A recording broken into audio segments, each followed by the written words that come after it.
नमस्कार, माझं नाव हार्दिक संजय पाटील आहे. मी संजय पाटील यांचा मुलगा आहे. माझ्या वडिलांची हत्या 22 ऑक्टोबर 2024 रोजी झालेली आहे. 32 वार करून माझ्या वडिलांची हत्या केलेली आहे. आणि यामागे काय कारण आहे, काय नाही, हे पोलिसांनी चौकशी करणार होते, पण त्यांनी आम्हाला काहीच म्हणजे चौकशी करून बोलले की चौकशी करू, पण काहीच चौकशी झालेली नाही. आणि तिकडून मग आमची केस आता SIT ला गेलेली. तर उच्च न्यायालयाने सांगितलेले SIT स्थापन करून केस आपली गेलेली. तर तिकडे पण 12 आठवड्यांचा टाइम दिलेला त्यांना. तर 12 आठवडे उलटून गेल्याच्या नंतरही 2 महिने अजून झालेले आहेत, तरी आम्हाला काही उत्तर भेटत नाही. आणि वारंवार आम्ही पत्रव्यवहार देखील केलेले आहेत की याच्या मागचं कारण काय आणि कोण आहे याच्या पाठी, काय भेटले का.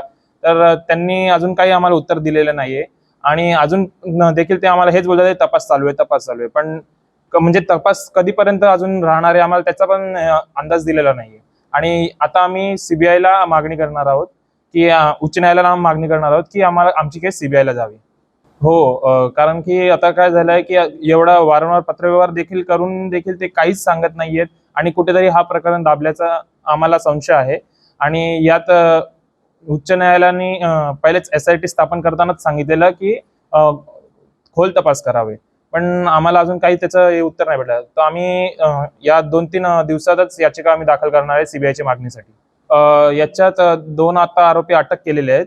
पण याच्या मागे सूत्रधार कोण आहे आणि किती जण होते हे सगळं आम्हाला म्हणजे कळवण्यात येत नाही. कारण की माझे वडील हे कुस्ती पैलवान होते, तर त्यांना हे 2 मुलं, त्यांचंच वय अजून 23 आणि 24 आहे.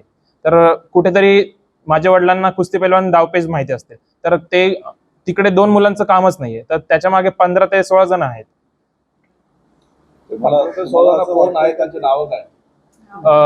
नावं आम्ही सांगितलेली आहेत, पोलिसांना पण दिलेली आहेत. तर आता तेच बघूयात काय होतंय. नाही, ते दोघं तर आहेतच याच्यात प्रकरणात, पण याच्या मागे सूत्रधार कोण, नेमकी कशावरून झालेलं आहे, हे कोणालाच नाही माहिती. आणि 32 वार हे ते 2 जणांचं हे नाहीये. तर माझी ही शंका आहे की याच्यात अजून 15 ते 20 जण आहेत.